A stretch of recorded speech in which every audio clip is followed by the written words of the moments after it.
చిన్నారిపై నిందలు వేసి హింసించడం చాలా దారుణమని ఎమ్మెల్యే ప్రశాంతిరెడ్డి అన్నారు. నెల్లూరు అపోలో హాస్పిటల్లో చికిత్స పొందుతున్న చిన్నారిని పరామర్శించారు. ఘటనకు కారకులపై కఠిన చర్యలు తీసుకోవాలని అధికారులను ఆదేశించామన్నారు. ఎంపీ వేమిరెడ్డి ప్రభాకర్ రెడ్డి సహకారంతో వీపీఆర్ ఫౌండేషన్ చిన్నారికి అండగా ఉంటుందని తెలిపారు.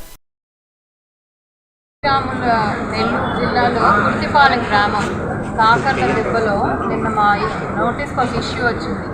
10 ఏళ్ల పాప మీద అంటే వాతలు వేడి ఇది ఎరిట కాల్చి వాతలు అంటే రీజన్ ఏంటంటే అది ఎవరితో సెల్ ఫోన్ పోయింది, ఎవరో జ్యోతిష్కుడు అంట మీకు కూడా పాప ఉంది తీసాడని చెప్పాడంట. అది ఎంత ఇదండి, అసలు ఎవరన్నా ఆ విధంగా ఆలోచిస్తారా?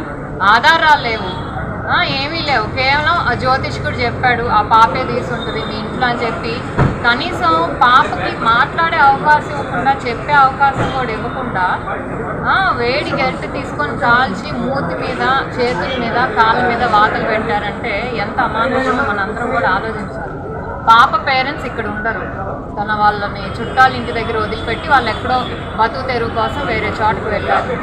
అలాంటి పాప కనీసం స్కూల్కి కూడా అరెస్ట్ చేశారు. వాళ్ళ మీద నాన్ బెయిలబుల్ సెక్షన్స్, హత్యాయత్న ప్రయత్నం, ఎందుకంటే చిన్నపిల్ల. ఇంకొన్ని లేకపోతే హాస్పిటల్స్ అయితే హాస్పిటల్స్తో కోఆర్డినేట్ చేసుకొని ఇవన్నీ వాళ్ళకి మళ్ళీ ఎక్కడికి వెళ్ళటానికి అవకాశం లేకపోతే ముందు 1 స్టాప్ సెంటర్లో ఒక 5 నుంచి 7 రోజుల వరకు ఉంచుకుంటారు, తీసుకుంటారు. ఇలాంటి సంఘటనలు మళ్ళీ పునరావృతం కాకుండా ఘటన చాలా దురదృష్టకరం. ఇంకా చిన్న పాప మీద అనవసరంగా నిందలు వేసి అది వాళ్ళ ఇంట్లో వాళ్ళు, ఆ ఫోన్ పోయిన వాళ్ళు ఇద్దరు కలిసి ఆ మాత్రం అమానుషంగా కాల్చడం అనేది చాలా దురదృష్టకరం. ఇటువంటి సంఘటనలు అసలు జరగకూడదు.